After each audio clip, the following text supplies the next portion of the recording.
Good morning. I am Joanne McCall, President of the Florida Education Association, and I just want to recognize the other two officers of the FEA. So with me is Frederick Ingram. He's the Vice President. He comes from Miami-Dade.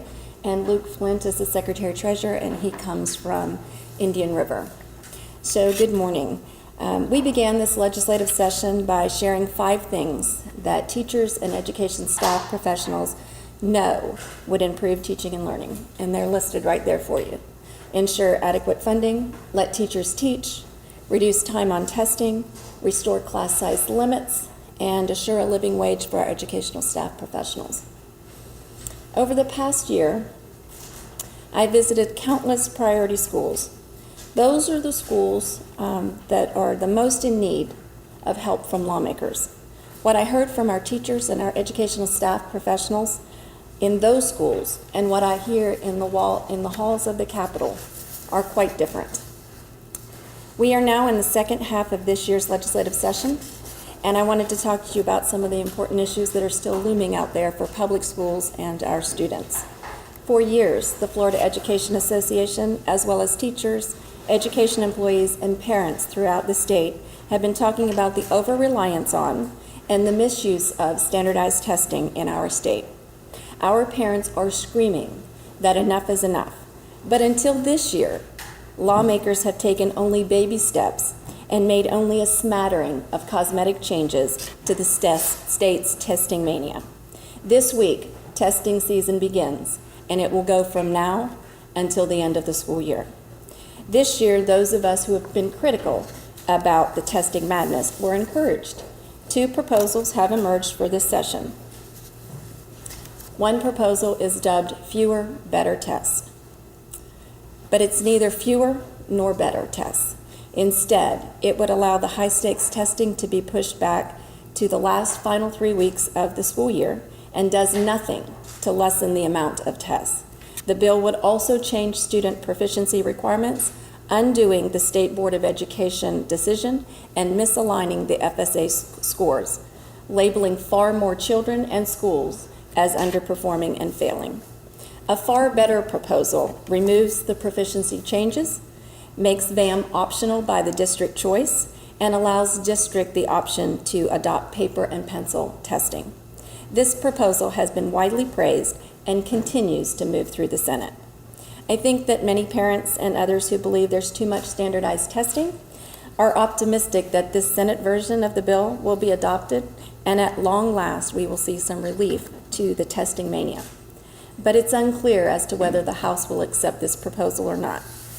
And if you listen to the word on the street, you won't be encouraged that they will. We think there's a real chance that next school year we will see just as many tests as we already have, and perhaps with even greater consequences if the proficiency levels are changed. This will potentially double the number of underperforming schools by changing the cut scores and not aligning them to the FSA. It's important that our elected leaders begin to listen to those of us in the classroom or those of us who have children in the classroom. Out-of-control testing in Florida is cheating our students out of valuable instruction time. Legislators need to recognize and trust that professionals who work with our students every day know what works best for their students, their classrooms, student learning, and student assessments. Instead of high-stakes testing, we should depend on useful everyday assessments of student classwork.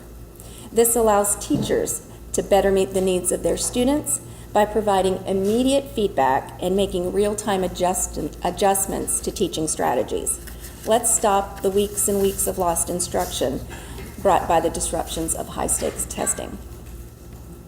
Another proposal that's being debated in the legislature would eliminate a local school district's ability to negotiate policies that would allow them to retain their best teachers.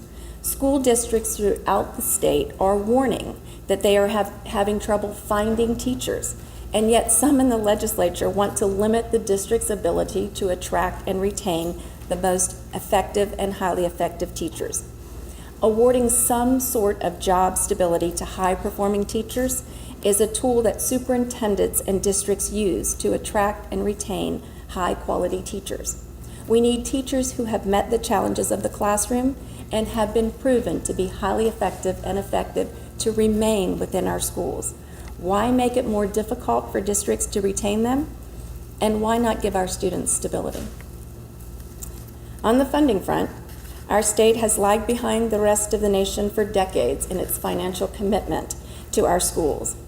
When rated against other states, Florida continues to rank near the bottom of its spending on public schools.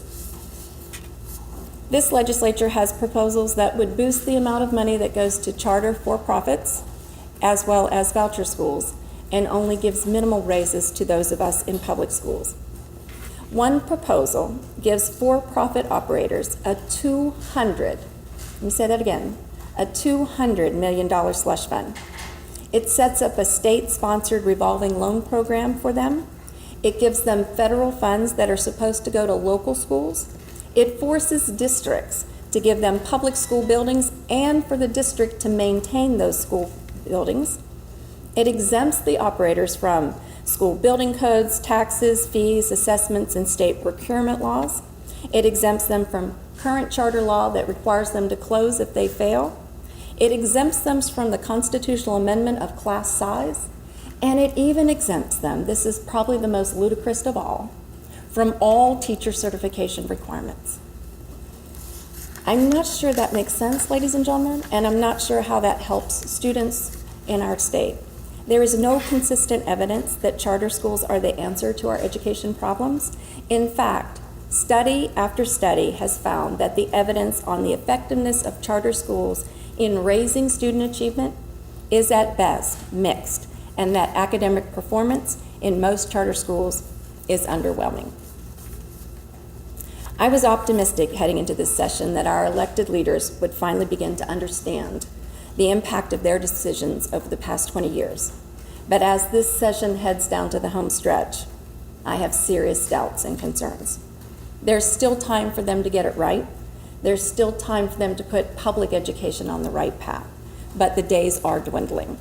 There are other issues of importance to the FEA, but nothing is more important than these: reducing the testing and ending the testing madness, properly funding our public schools, making sure that we retain our highly effective and effective teachers, and that this state makes a serious commitment to our priority schools. Those are the things that they should be doing. Those are the things that they should focus on, not for-profit, not vouchers, not any of those other things that are out there looming. Those are the four things that they should focus on.